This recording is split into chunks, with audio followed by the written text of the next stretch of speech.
GMNA uses artificial intelligence for generated speech, visuals, and production. AI-generated content may contain errors. Please verify important information before making decisions or taking action.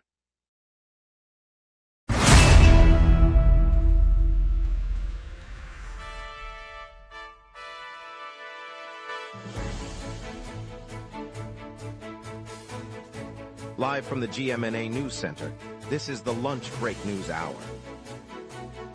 Good afternoon, I'm CJ Waterhouse.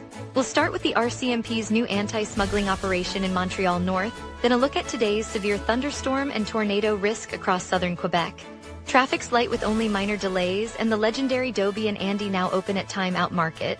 Over to you, Jeff. Legendary Dobie and Andy have opened their doors at the Time Out Market in downtown Montreal, offering a menu that blends classic comfort dishes with modern twists. The new venue occupies the market's third floor, seating up to 100 guests, and features an open kitchen where chefs showcase their signature smoked rib eye sandwich. Opening earlier this week, Dobie and Andy attracted a line of eager diners, with reservations filling within 24 hours of the announcement. Lots to get to, let's begin. We'll dive into today's news, from community happenings to cultural highlights, right after this quick glimpse of Montreal's newest dining spot. Good morning, Montreal. Royal Canadian Mounted Police Eastern Region has launched a coordinated raid this morning in Montreal North, as part of an effort to dismantle an alleged smuggling network operating in the neighborhood. Officers entered multiple premises, executing search warrants and detaining several individuals suspected of involvement in the ring. Police spokesperson said the operation is ongoing, and that investigators are still gathering evidence to determine the full scope of the illegal activity. The RCMP has emphasized that the raid is part of its broader strategy to combat organized crime across the greater Montreal area, where similar sweeps have been conducted in recent months. Residents were advised to avoid the targeted streets while the investigation proceeds, and authorities have not yet released details on any charges or seized contraband.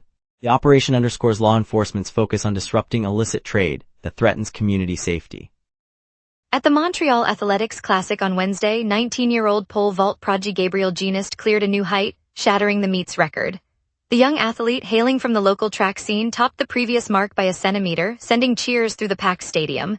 Officials confirmed the performance will stand as the latest benchmark for the annual competition, which routinely draws Canada's top field athletes.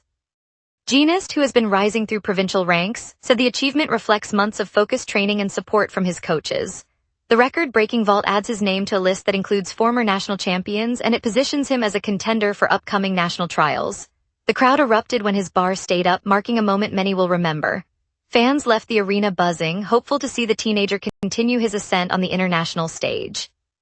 Last Tuesday, Montreal Trudeau International Airport opened a rideshare-only boarding zone intended for Uber and Lyft passengers. Within hours, travelers reported severe bottlenecks as the narrow lane forced cars to queue behind arriving flights, even though the day saw relatively low passenger volumes. La Presse cited angry comments from both riders and drivers, noting that the layout forces passengers to navigate crowded corridors and delays luggage retrieval. Airport officials said the zone was designed to streamline pickups, but the unintended congestion has sparked a wave of complaints across social media. Uber and Lyft representatives acknowledged the feedback and promised to work with airport management on possible redesigns. Positioned beside Terminal 2, the cramped space has even caused a handful of travelers to miss scheduled connections on the commuter rail. Meanwhile, the SBVM remains on site to monitor traffic flow and ensure safety amid the growing frustration. Service on the Réseau Express Métropolitain has been halted between Canora and Côte de Lys stations after a track problem was detected during this morning's rush hour. REM officials confirmed that trains cannot pass the affected segment, leaving commuters on both sides of the disruption to seek alternative transportation. The outage, which began in the early rush, is still ongoing, and engineers are working to diagnose and repair the fault. The REM, the city's rapid transit backbone, carries thousands of riders each peak period, so the interruption is expected to strain bus routes and park and ride lots along the corridor. Authorities have asked passengers to monitor real-time updates via the REM app and station announcements as crews continue their assessment. No estimated restoration time has been provided at this point. Officials say the priority is safety and will keep the public informed as the situation evolves. Reported data breach incidents across the province have surged dramatically, rising 559% over the past 3 years, according to a joint study by the Quebec Access to Information Commission and independent cybersecurity researchers. The same analysis found that stolen medical records are now fetching between $250 and $1,000 per person on underground markets. The spike coincides with the rollout of the province's new digital health records platform, prompting heightened scrutiny from privacy advocates and officials. Researchers warn that the increased value of health data makes it a prime target for organized cybercrime groups. Provincial authorities have not disclosed specific response measures, but the Commission says it is reviewing reporting protocols and urging organizations to strengthen encryption and access controls. Experts caution that continued exposure could undermine public confidence in the health system and increase insurance costs for patients. We'll break down the severe thunderstorms and tornado risk forecast for southern Quebec Thursday, and why you might stay indoors. We will be right back.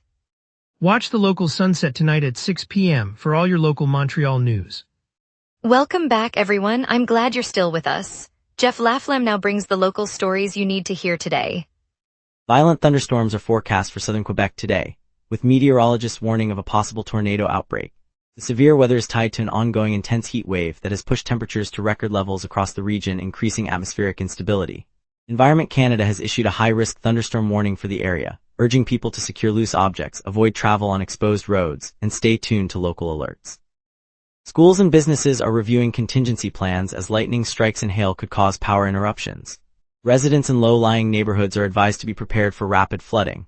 The combination of extreme heat and moisture creates the perfect recipe for rotating storms that can spawn brief but damaging tornadoes. Authorities will monitor conditions throughout the day and update the public as needed. The province announced today a plan to roll out new neighborhoods built from prefabricated homes.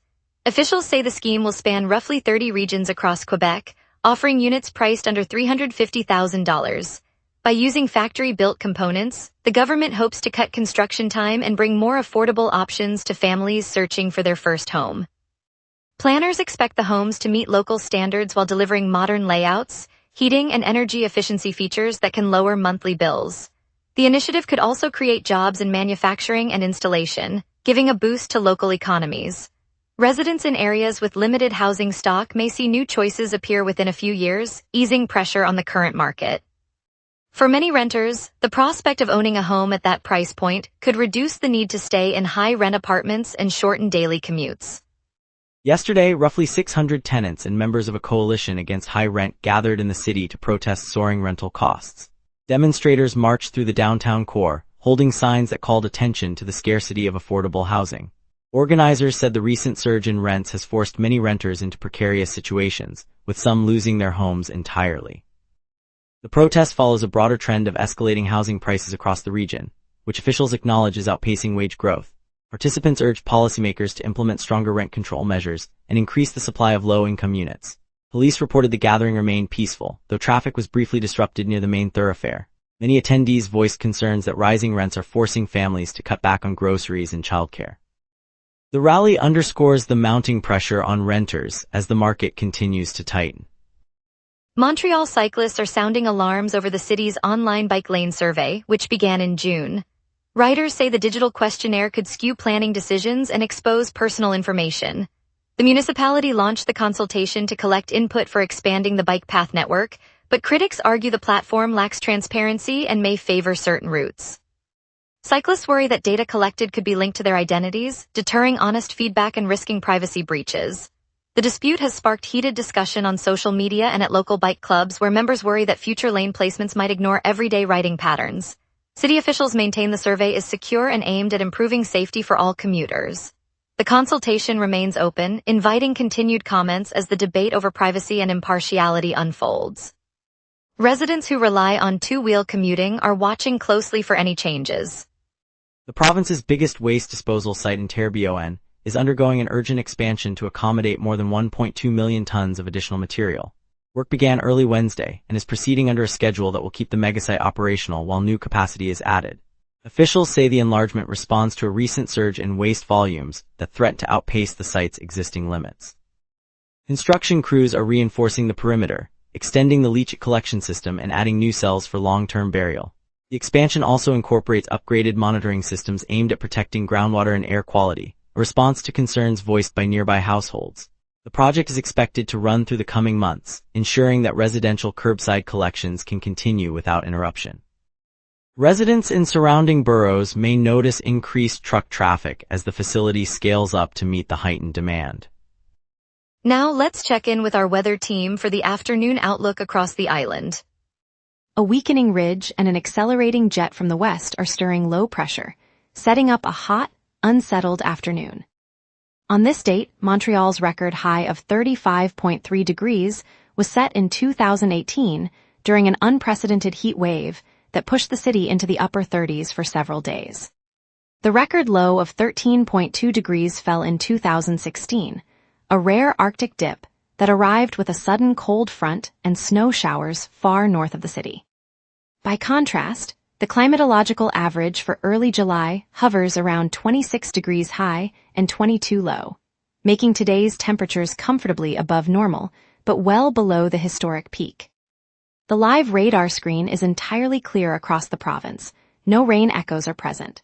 A stable air mass sits under a modest low-pressure system that is currently suppressing lift, while the jet stream overhead streams westward at roughly 65 kilometers per hour, reinforcing dry conditions. With no moisture bands in sight, we expect the calm to persist through the afternoon and into the evening before the next system arrives later in the week. Turning now to today's outlook. At noon, Montreal sits under mostly cloudy skies with a temperature of 26 degrees and a dew point of 23, creating a humid feel. Low pressure is falling, and the jet stream to the west is injecting faster upper-level winds that keep the atmosphere unsettled despite the lack of rain. The wind is blowing 12 kilometers per hour from the southwest, gusting up to 27 kilometers per hour, so a breezy sensation will accompany the heat. The UV index reads 7. A heat warning remains active for the island and surrounding regions, so residents should stay aware of the elevated temperatures. Temperatures will climb to 32 degrees by mid-afternoon, remain near 31 as clouds thicken toward sunset, and then dip to 22 overnight. Friday brings another clear sky with a high of 31 and a low of 20, maintaining today's warmth under the same low-pressure pattern. Saturday cools slightly to a high of 28 and a low of 18. A modest 25% chance of rain appears in the late afternoon as a weak trough nudges the jet stream southward.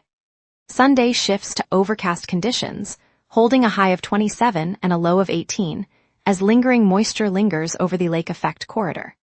Monday rebounds to clear skies, reaching 29 degrees high and 19 low, while the jet stream reestablishes a more zonal flow. Tuesday caps the stretch with a sunny high of 30 and a low of 19, keeping the heat warning in effect through the weekend. Forecast. And that's your weather. Remember, the lunch break is also available as a podcast. Listen anytime on Spotify or wherever you get your podcasts. Minor traffic delays, the new legendary Dobie and Andy at Time Out Market, and Ivan Demidov's 8-year Canadians extension. We will be right back. Watch the local sunset tonight at 6 p.m. for all your local Montreal news. St. Denis Street is closed between de Maisonneuve Boulevard East and St. Catherine Street East, forcing traffic onto nearby arteries. Drivers heading downtown should divert onto St. Laurent, then use Rue St. Urbain to rejoin St. Denis north of the closure, or slip onto Rue Shair for a parallel route. The loss of that segment adds roughly 5 to 10 minutes to the usual travel time during the morning peak. Elsewhere, roadwork continues on Berry Street and on de Maisonneuve East Boulevard, where lane reductions are in place. Expect a steady flow of traffic, but allow an extra 3 to 5 minutes when crossing those zones, especially near the university campus. Aside from those sites, the rest of the network remains clear, and we anticipate normal conditions through the afternoon. No transit disruptions have been reported, so the metro and bus lines are running on schedule. Legendary Dobie and Andy have just opened their doors at Time Out Market Montreal, bringing the iconic Chinatown barbecue to the downtown Eaton Center. Food lovers can finally taste those famous char siu ribs and roasted duck without a subway ride. Right next door, Cirque du Soleil's Echo Photo exhibition is on display at the same market, offering a behind-the-scenes look at the troupe's most daring moments, perfect for a quick visual escape during lunch. If you're wandering the streets, Les Premier's Vendredi's Street Food Festival is in full swing, turning the first weekend of each month into a global tasting tour with live music and cultural flair. And mark your calendars for July 25, when the King of Parody, Weird Al Yankovic, will take the stage for a free outdoor concert at Place des Festivals as part of Just for Laughs. And now here's Jason with sports. Here's the latest on Montreal's hockey moves and roster shakeups. On July 1st, the Canadiens locked up forward Ivan Demidov with an 8-year extension worth a $9.15 million average annual value, making him the club's highest-paid forward. The deal was announced by Habs' eyes on the prize. Also on July 1st, the Habs added depth to the LaVielle Rocket, signing forward Samuel Poulin and defenseman Ethan Sampson to 1-year, 2-way contracts. Both agreements were disclosed by Habs' eyes on the prize as part of the opening day of free agency. On June 29, the Vancouver Canucks acquired forward Brendan Gallagher from Montreal in exchange for future considerations, according to CBC Sports NHL. The trade marks another roster change for the Habs as they continue reshaping the lineup ahead of the upcoming season. Wing Noodles in the heart of Chinatown returns to the spotlight, this time as an exhibition that traces the Lee family's decades-long journey from a modest noodle stall to a favorite. Visitors can wander through vintage menus, handwritten recipes, and photographs that capture the clatter of the kitchen and the laughter of regulars. The showcase not only honors the flavors that shaped a neighborhood, it also highlights how the restaurant became a gathering place for newcomers and longtime residents alike. For Montreal, Wing Noodles is more than a meal. It's a living thread that weaves together culture, community, and the city's identity. The exhibition runs through the end of October, inviting locals and tourists to taste the story with a complimentary dumpling at the entry. And later, celebrate Chinatown's iconic Wing Noodles as it returns in a vibrant exhibition honoring its storied history. Right after this. Coming up tonight at 6, the local sunset. Your neighborhood, your city, your news. From City Hall decisions to the stories happening right on your street, we cover what matters most to Montrealers. Join us tonight at 6 p.m. on gmna for the local Sunset, Montreal's evening newscast. Canada Day returns to the Old Port with a free, family-friendly celebration along the river, featuring live music, a citizenship ceremony, and interactive activities that bring the city together. The festivities are centered at Grand Quai, 1 Port de Montreal Street. Carl Dumont is there. Carl Dumont. Thanks, CJ Waterhouse. I'm on the bustling Grand Quai, the river sparkling under a bright July sky, the scent of grilled kebabs mixing with fresh maple. Families spread blankets, kids chase bubbles near the Stone Quay, and thousands of Montrealers gather for a free, family-friendly Canada Day celebration. The theme in Montreal, Canada Comes Together in Motion, drives the live music as Enema Aura's synth-pop blends with King Melrose's guitar, while William Cloutier and Antonin Prince perform on a floating stage. The Le Canada en Marche parade rolls past, flags snapping in the breeze, followed by a solemn citizenship ceremony and a 21-gun salute. Food trucks line the promenade, serving poutine, smoked salmon, and maple donuts, while interactive zones let kids try drumming and digital art. This day reminds us that our shared stories keep the city's heart beating as one. For many, the ceremony marks the first time their families hear the anthem on Canadian soil, turning a public festival into a personal milestone. Carl Dumont virtually at Grand Quai. On a bright Saturday afternoon, the Place des Festivals fills with the hum of anticipation. Families spread blankets on the green, street vendors push carts of steaming poutine, and the scent of fresh popcorn drifts through the air. At the center of it all, the king of parody, Weird Al Yankovic, steps onto the stage set against the skyline of Montreal, his signature Hawaiian shirt bright as the summer sun. The crowd swells as the first chords of Eat It ripple from his accordion, and strangers find themselves laughing together, clapping in rhythm. A young girl in a superhero cape twirls beside her grandfather, both singing every goofy lyric without missing a beat. The free concert, part of the annual Just for Laughs festival, turns the plaza into a spontaneous living room, where the city's diverse voices blend into one joyful chorus. When the final note of Amish Paradise fades, the applause rolls like a wave, a reminder that music can bring strangers together for a moment of pure, shared delight. It's a simple, unforgettable slice of community that makes Montreal feel a little brighter. In the heart of the plateau, beneath the shade of an old maple, seniors from the Centre Communautaire du Plateau gathered around a misting fan. They had watched the temperature rise over the past week, a heat wave that began in Ontario and Quebec and now stretches toward the Maritimes. While the mercury climbs, neighbors turn the park into a cooling hub, bakeries donating baguettes and lemonade, volunteers setting up chairs and handing out water bottles. One volunteer, a teenage cyclist named Amelie, pedaled 3 blocks to fetch a cooler from her aunt's store, just in time to refill the station before the sun hit its peak. Children from nearby schools arrived with their own ice cream trucks, an air filled with laughter rather than the hiss of air conditioners. Down the street, the community garden on Rue Saint Laurent erected a shade canopy from pallets. Residents painted suns on the fabric, turning heat into a canvas of optimism. As the sun dipped behind St. Lawrence, mist caught the light, reminding everyone that a wave of heat can be met with cool cooperation. It reminds us that in the hottest days, Montreal's spirit stays cool. Thank you, Montreal, for joining us on the lunch break. That record-breaking pole vault jump by 19-year-old Gabriel Genist reminded us how high our city can soar. We appreciate your attention and look forward to bringing you more stories tomorrow. See you then. Stay safe with the thunderstorm outlook and keep the conversation going.